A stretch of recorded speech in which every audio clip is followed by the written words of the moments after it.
Hello everyone. आज की video में हम ऑब्जेक्टिव्स ऑफ मैनेजमेंट पे बात करेंगे। मैनेजमेंट के तीन तरह के ऑब्जेक्टिव्स होते हैं। पहले को कहते हैं ऑर्गेनाइजेशनल ऑब्जेक्टिव्स। इसका मतलब ये होता है कि ऑर्गेनाइजेशन जो है वो अपनी मैनेजमेंट के थ्रू क्या अचीव करना चाहती है, क्या हासिल करना चाहती है, तो इसको कहते हैं ऑर्गेनाइजेशनल ऑब्जेक्टिव्स। ये ऑर्गेनाइजेशन के लेवल पे होते हैं। दूसरे को कहते हैं सोशल ऑब्जेक्टिव्स। सोशल ऑब्जेक्टिव्स का मतलब ये है कि सोसाइटी को अच्छी मैनेजमेंट से क्या मिलेगा। किसी इंडस्ट्री की अगर अच्छी मैनेजमेंट है, उसकी इफेक्टिव मैनेजमेंट है, गुड मैनेजमेंट है, तो उससे सोसाइटी को क्या हासिल होगा, इसको कहते हैं सोशल ऑब्जेक्टिव्स। तीसरे को कहते हैं कि पर्सनल ऑब्जेक्टिव्स, कि अच्छी मैनेजमेंट से एम्प्लॉयज़ को या वर्कर्स को क्या हासिल होगा। ठीक है, उनके कौन से ऑब्जेक्टिव्स फुलफिल होंगे, कौन से ऑब्जेक्टिव्स हासिल होंगे, उनको कहते हैं पर्सनल ऑब्जेक्टिव्स। तो बेसिकली मैनेजमेंट के तीन तरह के ऑब्जेक्टिव्स होते हैं। ऑर्गेनाइजेशन लेवल पे जो ऑब्जेक्टिव्स होते हैं उनको कहते हैं ऑर्गेनाइजेशनल ऑब्जेक्टिव्स। जिस सोसाइटी के अंदर ऑर्गेनाइजेशन ऑपरेट करती है या फैक्ट्री या इंडस्ट्री ऑपरेट करती है, तो उस सोसाइटी जो एक्सपेक्ट करती है मैनेजमेंट से, उसको कहते हैं सोशल ऑब्जेक्टिव्स। और जो एम्प्लॉयज़ या जो वर्कर्स के ऑब्जेक्टिव्स होते हैं उस इंडस्ट्री के या उस फैक्ट्री के या उस ऑर्गेनाइजेशन के, उसको कहते हैं पर्सनल ऑब्जेक्टिव्स। अब इन पे वन बाय वन बात करते हैं। सबसे पहले देखते हैं कि ऑर्गेनाइजेशनल ऑब्जेक्टिव्स। ऑर्गेनाइजेशनल ऑब्जेक्टिव्स, जैसे इसके नाम से ज़ाहिर है कि ये वो ऑब्जेक्टिव्स होते हैं जो कि ऑर्गेनाइजेशन एक्सपेक्ट करती है अपनी मैनेजमेंट से, कि उसकी अच्छी मैनेजमेंट या इफेक्टिव मैनेजमेंट जो है इन ऑब्जेक्टिव्स को अचीव करेगी। आमतौर पर जो ऑर्गेनाइजेशन लेवल पे जो ऑब्जेक्टिव्स होते हैं ना, वो इस तरह के ये होते हैं कि जो ऑर्गेनाइजेशन जो है वो चाहती है कि वो बिजनेस में स्टे करे, प्रॉफिट अर्न करे और अपने बिजनेस को एक्सपैंड करे। मतलब तीन तरह के ऑब्जेक्टिव्स होते हैं। सबसे पहला कि उन्होंने बिजनेस में स्टे करना है, नए बिजनेस में इन होना है, फिर उससे प्रॉफिट अर्न करना है और उस प्रॉफिट से फिर एक्सपेंशन करनी है या ग्रोथ करनी है। तो बेसिकली ये तीन प्राइम ऑब्जेक्टिव्स होते हैं किसी ऑर्गेनाइजेशन के। अब इनको वन बाय वन देखते हैं कि पहला है सर्वाइवल।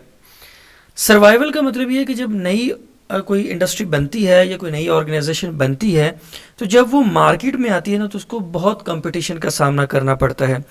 उसके लिए सबसे बड़ा चैलेंज ये होता है कि कैसे उसने मार्केट के अंदर इन होना है, फिर उसमें स्टे कैसे करना है।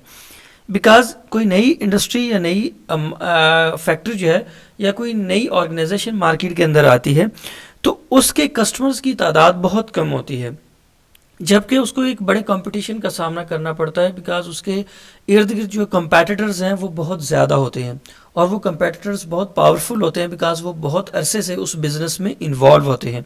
तो नई ऑर्गेनाइजेशन के लिए मार्केट में पेनिट्रेट करना बहुत मुश्किल होता है।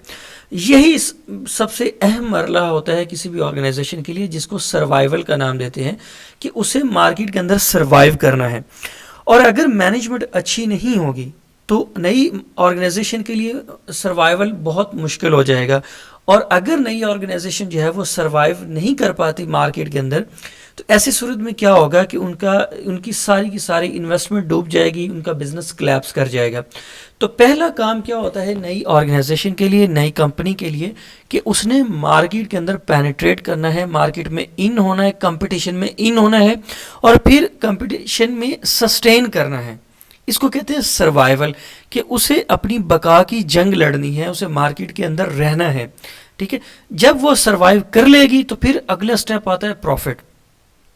ठीक है, अब प्रॉफिट के केस में ऑर्गेनाइजेशन ने ये देखना है कि कैसे जो है उन्होंने मैक्सिमम प्रॉफिट अर्न करना है।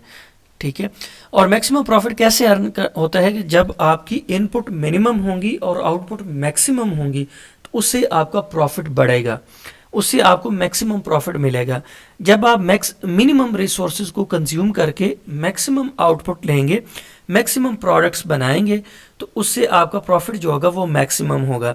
और जब ऑर्गेनाइजेशन को प्रॉफिट मैक्सिमम मिलना शुरू हो जाता है, ज़्यादा से ज़्यादा प्रॉफिट अर्न करना शुरू कर देते हैं, तो फिर ऑर्गेनाइजेशन उसी प्रॉफिट को री इन्वेस्ट करके अपने बिजनेस की ग्रोथ करते हैं या अपने बिजनेस को एक्सपैंड करते हैं। ठीक है, अब बिजनेस को कैसे एक्सपैंड करते हैं। एक्सपेंशन का यही है कि अगर पहले उनकी प्रोडक्ट्स एक सिटी में जाती हैं, तो फिर उससे दूसरी सिटी या कंट्री लेवल पे अपने बिजनेस को एक्सपैंड करते हैं। और अगर ऑलरेडी कंट्री लेवल पे ऑपरेट कर ले हैं, तो फिर उसको मल्टीनेशनल बिजनेस की तरफ लेके जाते हैं। अब इसकी एक एग्जांपल देखते हैं कि सबसे पहले जो है वो देखते हैं कि फ़र्ज़ करें एक नई कार कंपनी लॉन्च हुई है, उन्होंने कार्स बनाना स्टार्ट की हैं। तो पहले उनको कौन से चैलेंजेस का सामना करना पड़ेगा? सबसे पहले है कि सर्वाइवल, कि उन्होंने सर्वाइव करना है कंपेटिटिव एनवायरनमेंट के अंदर, बिकॉज ऑलरेडी बहुत सारी इंडस्ट्रीज़, कार मैन्युफैक्चरिंग इंडस्ट्रीज़ जो है वो काम कर रही हैं। फॉर एग्जांपल उसमें टोयोटा है, मर्सिडीज़ है, किया है, सुजुकी है, हुंडई है, होंडा है, मित्सुबिशी है, निसान है, टेस्ला है। ये बहुत सारी कार कंपनीज जो है वो ऑलरेडी बिजनेस कर रही है। तो ऐसी सूरत में जब कोई न्यू एंट्रेंट आएगा, कोई नई कार मैन्युफैक्चरिंग इंडस्ट्री आएगी, तो उसके लिए जो है वो पहले जो सबसे अहम चीज़ है ना, वो उसका सर्वाइवल है, कि उसे एक बड़ा कंपटीशन मिलेगा। उस कंपटीशन के अंदर उसने कैसे इन होना है मार्केट में, फिर कैसे सर्वाइव करना है, कैसे सस्टेन करना है, अपनी कार्स को बेचना है, उससे प्रॉफिट लेना है, और फिर उससे अपने इंडस्ट्रियल यूनिट्स या मैन्युफैक्चरिंग यूनिट्स को कैसे बढ़ाना है। तो ये जो ऑब्जेक्टिव्स हैं इनको कहते हैं ऑर्गेनाइजेशनल ऑब्जेक्टिव्स। अब जो सेकंड लेवल के ऑब्जेक्टिव्स हैं वो उसे कहते हैं सोशल ऑब्जेक्टिव्स, कि सोसाइटी को अच्छी मैनेजमेंट से क्या हासिल होता है। सोसाइटी का मतलब ये है कि जिस जगह ऑर्गेनाइजेशन ऑपरेट करती है, कोई भी ऑर्गेनाइजेशन जो है, ये इंडस्ट्री या फैक्ट्री है, वो स्टैंड अलोन ऑपरेट नहीं करती, बिकॉज वो किसी न किसी सोसाइटी के अंदर ही ऑपरेट कर रही होती है। सोसाइटी का मतलब ये है कि वो अपनी जो प्रोडक्ट्स बनाती हैं वो किसी सोसाइटी के अंदर ही या किसी लोकेलिटी पे ही वो सेल होती हैं, और इसी तरह उनके वहाँ से एम्प्लॉयज़ भी आते हैं, ठीक है, और वहाँ के वो रिसोर्सेज को भी यूज़ करते हैं जिस जगह कोई ऑर्गेनाइजेशन काम करती है। तो बेसिकली सोसाइटी क्या एक्सपेक्ट करती है अच्छी मैनेजमेंट से? वो ये एक्सपेक्ट करती है कि जो अच्छी मैनेजमेंट है वो रिसोर्सेज का बेटर यूज़ करेगी। रिसोर्सेज किस तरह की चाहिए होती हैं ऑर्गेनाइजेशन को? फ़र्ज़ करें उसको पानी चाहिए होता है, गैस है, मिनरल्स हैं, आयरन है, एट्सेट्रा। ये वो नेचुरल रिसोर्सेज होते हैं जो किसी ऑर्गेनाइजेशन को ऑपरेट होने के लिए चाहिए होते हैं, या रॉ मटेरियल उनको चाहिए होता है। तो अगर रॉ मटेरियल जो है उसका इफ़ेक्टिव यूज़ नहीं होगा, रिसोर्सेज का इफ़ेक्टिव यूज़ नहीं होगा, तो इससे अल्टीमेटली जो बुरा इम्पैक्ट है वो सोसाइटी पे ही आएगा। और अगर रिसोर्सेज का बेटर यूजेज होता है तो उसका जो पॉजिटिव इम्पैक्ट है वो भी सोसाइटी पे ही आएंगे। इसी तरह मिनिमम वेस्टेज, जो ऑर्गेनाइजेशन या इंडस्ट्रीज ऑपरेट होती है ना, तो उससे वेस्टेज भी जनरेट होता है। फॉर एग्जांपल गंदा पानी है, टॉक्सिक गैसेस हैं, ट्रैश है, इन्वायरमेंटल पोल्यूशन है। तो इफेक्टिव मैनेजमेंट का क्या काम है कि वो वेस्टेज जो है उसको मिनिमम रखे। जितना वेस्टेज ज़्यादा से ज़्यादा होगा उतना सोसाइटी के ऊपर नेगेटिव इम्पैक्ट आएगा, और इसी तरह वेस्टेज जितना मिनिमम होगा या वेस्टेज की जितनी हैंडलिंग अच्छी होगी उससे सोसाइटी के ऊपर पॉजिटिव इम्पैक्ट आता है। इसके अलावा एम्प्लॉयमेंट है। डेफिनेटली जब ऑर्गेनाइजेशंस ग्रो करती हैं, नई इंडस्ट्रीज़ लगती हैं, फैक्ट्रीज लगती हैं, तो उससे जो लोकल कम्युनिटी है उनके लिए जॉब्स क्रिएट होती हैं। इसके अलावा CSR प्रोग्राम्स हैं, कॉरपोरेट सोशल रिस्पॉन्सिबिलिटी के प्रोग्राम्स हैं, कि जो इंडस्ट्रीज़ हैं या जो फैक्ट्रीज़ हैं, जो ऑर्गेनाइजेशंस हैं, उनके वो कुछ कॉरपोरेट सोशल रिस्पॉन्सिबिलिटीज़ के प्रोग्राम्स को भी रन करते हैं। जैसे जो लोकल कम्युनिटी है उनके लिए टेक्निकल स्किल्स हैं, वाटर फिल्ट्रेशन यूनिट्स हैं, स्पोर्ट्स ग्राउंड्स हैं, एजुकेशनल फैसिलिटीज़ हैं जिसमें स्कूल हैं, कॉलेजेस हैं, हेल्थ केयर फैसिलिटीज़ हैं। तो इससे भी सोसाइटी का ही फ़ायदा होता है। इसके अलावा उसमें क्वालिटी प्रोडक्ट्स या सर्विसेज हैं। अगर जो इंडस्ट्री है वो क्वालिटी प्रोडक्ट्स बनाती है तो उससे भी सोसाइटी का ही फ़ायदा होता है, उनको क्वालिटी प्रोडक्ट्स मिलती हैं, क्वालिटी ओरिएंटेड सर्विसेज मिलती हैं। अफोर्डेबल प्राइसेस, अब जो सोसाइटी एक्सपेक्ट करती है ना मैनेजमेंट से कि वो जो प्रोडक्ट्स बनाएंगे ना उनकी प्राइसेस जो हैं वो अफोर्डेबल होंगी, कि वो सोसाइटी के रेंज में होंगी, उनकी बाइंग पावर में होंगी, ठीक है।